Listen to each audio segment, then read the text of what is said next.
समुद्र के निकट एक देश था। वहां पर एक ब्राह्मण रहता था जो कि ज्ञान में दुर्बल था, जिसके पास ज्ञान था ही नहीं। अब देखिए, ब्राह्मणों के लिए भारी अपमान यदि कुछ है तो वो है ज्ञान दुर्बल। शरीर में दुर्बल है तो समझ में आता है कि भाई खूब तपस्वी है, तपस्वी मूर्ति है, इसलिए ज़्यादा भोजन इत्यादि नहीं करते, कुछ ज़्यादा ताकत नहीं है। बोलो राधे राधे। राधे राधे। मतलब इसका मतलब ये नहीं है कि मैं खुद को कह रही हूँ, लेकिन ऐसा कहते हैं। ब्राह्मण यदि धन में दुर्बल है, बोलिए गणेश जी महाराज की जय हो।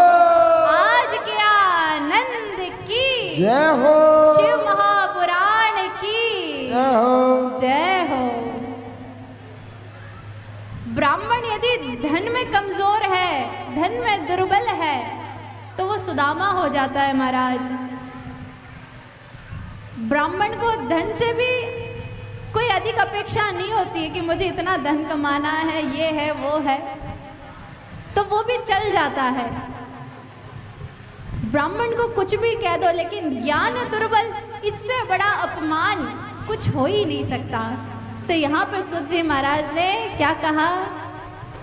ज्ञान दुर्बल, कि वो ज्ञान में बड़ा दुर्बल था। उसके पास बुद्धि, जो अच्छी बुद्धि होनी चाहिए ना, वो नहीं थी, कुबुद्धि थी उसके पास, तो इसलिए उसको ज्ञान में दुर्बल कहा गया। उसके पास अज्ञानता ही अज्ञानता थी। और विश्वस्त जनवंचकः, कि जो उसके ऊपर विश्वास करते हैं, जो उसके अपने हैं, वो अपनों को ही लूट लेता था। बोलो राधे राधे। राधे राधे। ये कलयुग की कथा होगी मेरे हिसाब से, क्योंकि कलयुग में ऐसे ऐसे प्राणी देखने को मिलते हैं।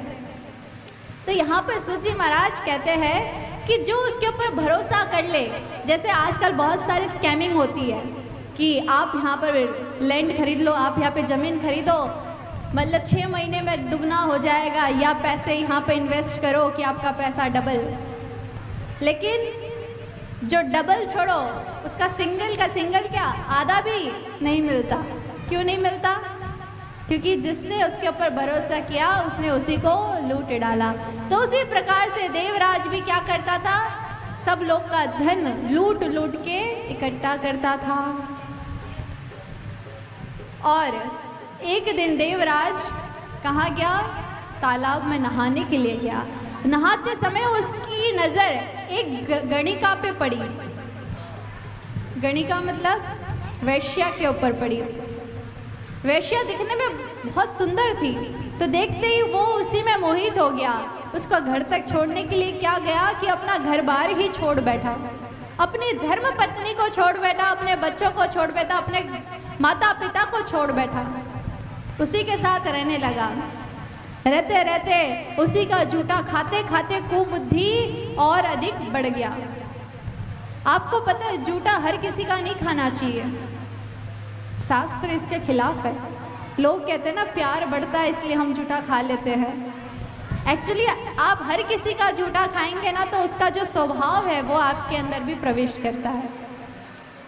अब कोई वैश्या का जूठा आहार खाएगा तो उसकी बुद्धि कैसी हो सकती है?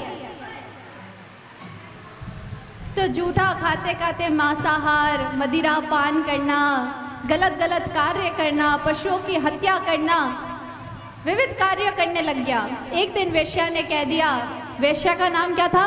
शोभावती। शोभावती ने कह दिया कि हे स्वामी, मैंने सुना है कि आपके पिताजी के पास खूब धन है, आपके घर में खूब पैसे हैं, तो जब आपके घर में इतने सारे धन है तो वो आप मुझे क्यों नहीं ला करके देते? अब तो आपने घर परिवार से नाता छोड़ दिया है, तो आप एक काम करिए, आप जाइए, जा करके जितना भी धन है, जितनी भी जायदाद है, सब आप लेकर के आइए।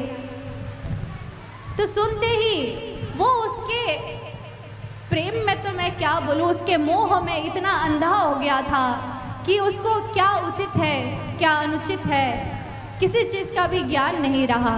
वो गया जा कर के माता पिता से विवाद करने लगा। विवाद ही विवाद में इतना क्रोध आ गया उसके अंदर कि उसने माता पिता का ही गला काट डाला।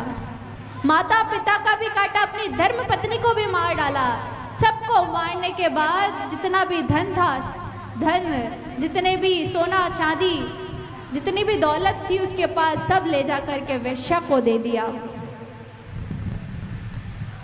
इससे बड़ा पाप क्या हो सकता है कि एक पुत्र अपने माता पिता को मार डाले? इससे बड़ा पाप हो सकता है क्या? हमारे सनातन धर्म में माता पिता को पलट कर जवाब भी नहीं दिया जाता, जो कि आजकल कई सारे बच्चे देते हैं, क्योंकि उनके अंदर संस्कार नहीं है। क्या नहीं है? संस्कार।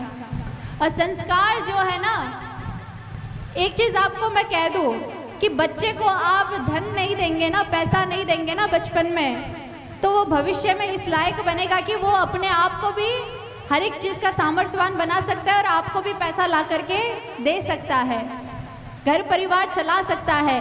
लेकिन यदि आपने उसको संस्कार नहीं दिया बचपन में, तो बड़े होकर के वो संस्कार नहीं कमा सकता। संस्कार आपको उसको बचपन से ही देना पड़ेगा। इसलिए बच्चे को खिलौने, जो नए नए कपड़े हैं, जो पैसे आप देते हैं, पॉकेट मनी, ये सब नहीं भी दोगे तो चल जाएगा, लेकिन उसको संस्कार अवश्य ही दीजिए। बोलो राधे राधे। राधे राधे। तो यहाँ पर संस्कार की कमी थी, इसलिए अपने माता पिता को मार डाला, अपनी पत्नी को मार करके पैसा ले जा करके वेश्या को दिया। ये जो युवा अवस्था है ना, एक दिन बीती जाता है। समय से बलवान कुछ और हो ही नहीं सकता, समय सबसे बलवान है। तो यहाँ पर समय आया कि धीरे धीरे युवा अवस्था ढल गई, बुढ़ापा आने लगा। और ऐसी बुढ़ापा आई कि प्रयागराज में गया था, घूम फिर कर रहा था, सामने ही शिवालय दिखा, तो सोचा कि पूरे जिंदगी भर कुछ सत्कर्म नहीं किया है, कई वर्ष हो गए मंदिर तक नहीं गया हूँ, तो चलो एक बार मंदिर में जाओ, क्योंकि साधु संतों का पूरा मेला लगा हुआ था, सभी साधु संत वहाँ पर पधारे हुए थे। गया तो वहाँ पे कुछ दिन रहने के लिए गया कि वहीं पर उसको ऐसा भयानक ज्वर आ गया, बुखार चढ़ गई, ऐसी बुखार चढ़ी कि वो उतरने का नाम ही नहीं लिया। तभी वहाँ पर शिव महापुराण की कथा एक ब्राह्मण कर रहे थे। वो पीछे के कमरे से श्रवण कर रहा था कथा।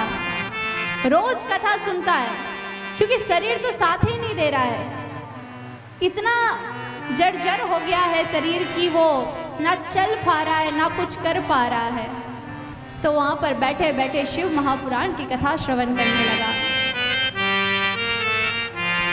समय बीता, 1 महीने के बाद यमदूत आए हैं देवराज को लेने के लिए। यमदूत लेकर के यमपुरी में गए। यमपुरी में जैसे ही देवराज गया कि तुरंत वहां पर कौन आ गए? भगवान शिव के गण आ गए, भगवान शिव के पार्षद आ गए यमपुरी में। और आकर के यमदूतों को कहते हैं कि अभी तुम लोग देवराज नाम के ब्राह्मण को लेकर के आए हो, तुम उसे हमें दे दो। वो बोले हम क्यों दें आपको, और आप है कौन, और किसकी आज्ञा से आप ऐसा कह रहे हैं? ये महापापी है, इसने जिंदगी भर कोई सत्कर्म नहीं किया, यहाँ तक कि इसने सभी के सभी लोगों को लूट पाट किया। अंत में इसने अपने माता पिता का भी वध कर दिया, अपने धर्म पत्नी का भी वध कर डाला। वेश्या के साथ ना जाने कितने गलत कार्य इसने किए हैं। इसके जैसे महापापी को आप ले जाना चाहते हैं?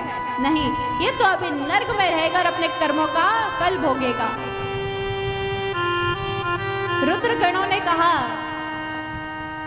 कि हम जानते हैं कि महा का पापी है, लेकिन इसने अंत समय में भगवान सदाशिव का मंगलमयी कथा को श्रवण किया है, जो कि अत्यंत पावनीय है। जो एक बार श्रवण कर ले वो परम पावन पुनीत हो जाता है। इसलिए इसके सारे के सारे पाप तो तभी नष्ट हो गए थे, इसलिए आप इसे हमें दे दो। तो यमदूत नहीं माने तो कहा जाता है कि यमदूत और भगवान सदाशिव के पार्षदों के बीच में थोड़ा विवाद हुआ, लड़ाई झगड़ा हुई और यहाँ पर देवराज को लेकर के वो शिवलोक में गए हैं। जब यमराज को यमदूतों ने बताया तो यहाँ पर यमराज जी ने उनको कहा कि देखो, कभी भी जिसके मस्तिष्क पर त्रिपुंड हो या जिसके मस्तिष्क पर ऊर्ध्वपुंड हो,